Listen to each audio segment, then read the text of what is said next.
இருக்கக்கூடிய நாளையிலே ஆதி கையிலே ஆண்டவன் பகவானும் பார்வதியும் கலந்து பேசுகிறார்கள். ஆண்டவா இறைவா, நீங்க இன்னைக்கு பூலோகோ நாகலோக பட்டணம் சென்று நாகராஜனுக்கும் நாககண்ணிக்கும் நாம 2 பேரும் வரம் கொடுத்தோமோ, அன்றையிலிருந்து பகவான் இங்க படி இழக்கவும் போகல, பார்வதினா உங்களுக்கு படி கொடுக்கவும் இல்லை. பகவான் படி இழக்கவில்லை என்றால் என்ன ஆகும்? ஈரேழு உலகமெல்லாம் ஈசன் படைத்த மனுக்கள் எல்லாம் பாதிக்கப்படுவார்கள். அப்படித்தானே? பகவான் நம்மளுக்கு படி இழக்கலன்னு சொன்னா வேலைக்கும் 3 நேரம் மூக்கு முட்டை பிடிக்க முடியுமா? கிடைக்காது. அப்படியே ஆண்டவன் சிவபெருமான் படிகளுக்கு வேண்டும் என்று பார்வதா தேவி படி கொடுத்தார்.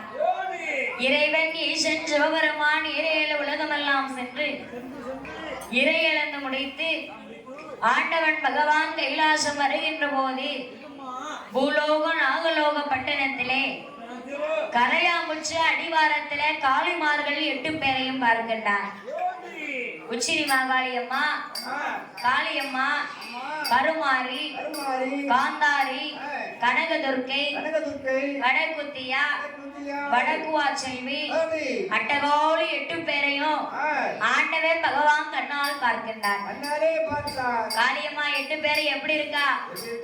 இடிச்ச பச்சரிசி எலுமிச்சங்கனி நிறமாக இருக்கின்றார். மஞ்சள் துண்டா இருக்காளா? மஞ்சள் தேரா இருக்கா? அப்படி காளிமார்கள் அழகை கண்ட பகவான் கைலாசத்திலே வந்து பார்வதி பாத பணிவிடைகளை எல்லாம் முடித்தார். பால் பழங்களை அருந்தினார்கள். களைப்பு இளைப்பாரி 2 பேரும் கைலாச வாசல்ல சொக்கட்ட கால் மண்டபத்துல சோபிபரத்தை ஆடுவதுதான் பழக்கம். ஆனா அன்னைக்கு பாருங்க, பகவான் கைலாசத்திலே தன்னந்தனியாகவே போயிருந்து தன்னை மறந்து 8 பேரையும் நினைத்து எண்ணம் கொண்டு சிரித்து கொண்டிருக்கிறார். கட்டின கனவே தனியா உட்கார்ந்து சிரிச்சா பொண்டாட்டி சந்தேகப்படாம என்ன செய்வா? சும்மாலாம் சந்தேகப்பட மாட்டா. நீங்க ஏதாவது கோல்மால் வேலை பண்ணுனா சந்தேகப்படுறோம்.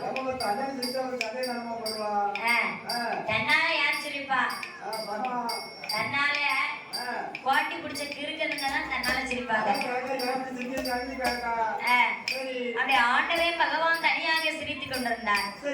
இத்தனை நாளும் படியளந்து முடித்து வந்தாருன்னா கலைப்பாரி இலைப்பாரி நம்மளோட சேர்ந்து சொக்கட்ட ஆடுவதுதான் வழக்கம். இன்னைக்கு தனியா உட்கார்ந்து சிரிச்சுக்கிட்டு இருக்காரு. பகவானுக்கு பித்து கித்து பிடிச்சிருச்சா இல்ல கோட்டி கீட்டி பிடிச்சு போயிருச்சா? இன்றைய ஆண்டவே பகவான் மேல பார்வதியா சந்தேகம் கொண்டு என்ன சொல்லுகின்றாளன்னா, சாமி ஆண்டவனே பகவானே, ஆண்டவனே பகவானே, ஆதிசக்தி அழகுலையோ அகிலத்திலே பெண்கள் உண்டா, மாயாசக்தி அழகுலையோ மாநிலத்தில் பெண்கள் உண்டா, சக்தியிலையும் அழகுடைய தகுந்த நல்ல பெண்கள் உண்டா, பார்வதியிலும் பண்மடங்கா, பார்வதியிலும் இந்த பாவையரை பார்த்ததுண்டா.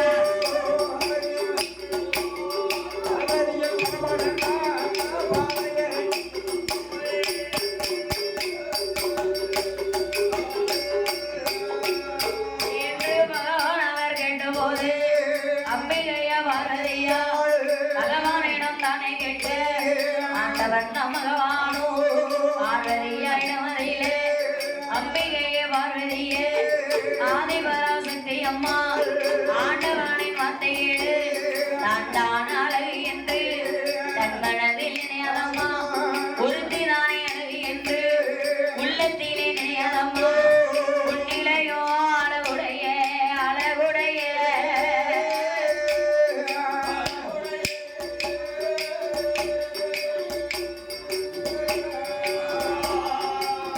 எட்டி உத்தமைகள் பிறந்திருக்கா.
ஐயப்படுகின்றாயா?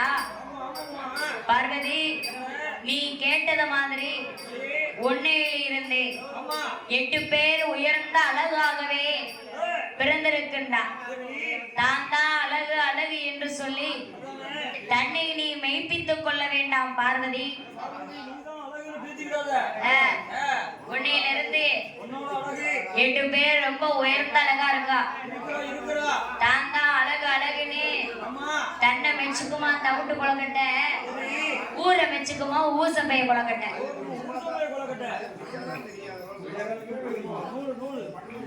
முத நாள் அவிச்ச கொலக்கட்டை மறுநாள் எடுத்து பார்த்தா என்ன இருக்கும்? நூலா வரும், ஊசி போயிரும். அதே மாதிரி தான் தான் அழகு அழகு என்று சொல்லி தன்னை நினைக்க வேண்டாம் பார்வதி. உன்னையிலிருந்து உன் தங்கச்சி உச்சினி மகாளி ரொம்ப அழகா இருக்கா. முப்படாதி அம்மா 3 முகத்தோட, ஒரு முகத்துல சிரிச்சுக்கிட்டு இருக்கா, ஒரு முகத்துல கோவப்பட்டுக்கிட்டு இருக்கா, ஒரு முகத்துல சாந்தமா அமைதியா இருக்கா. வடக்குத்தி அம்மா வடக்கு முகமாக வந்திருக்கின்றார்.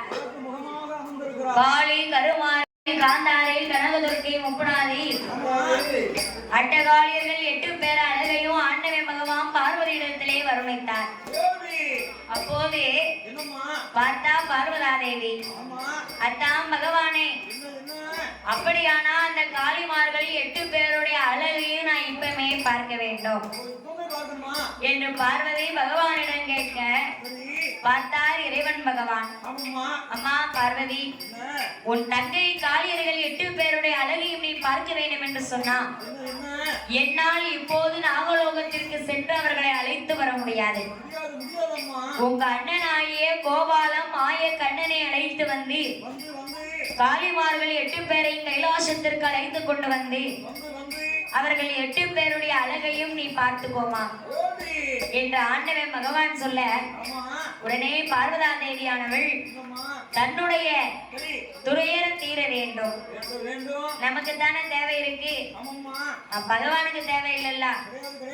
அதனால நம்ம அண்ணன் கண்ணனை வரவழைத்து காளிமார்களுடைய அழகை நாம பார்க்க வேண்டும் என்று பார்வதா தேவி கோபால கண்ணனை எப்படி அழைக்கிறாள்னா, அண்ணா எந்த மையா கோபாலா கோபாலா, எந்த மையா கோபாலா, இலைகடலில் வாழ்வோனே அண்ணா அண்ணா கோபாலா, ஆயவா மாயோனே அச்சுதனே ரகுராமா,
கலைத்தான். எம்பெருமாள் கோபாலனோ ஆதி கைலாசம் வந்தான். வந்ததொரு கோபால கண்ணே பார்வதியை அழைத்தான்.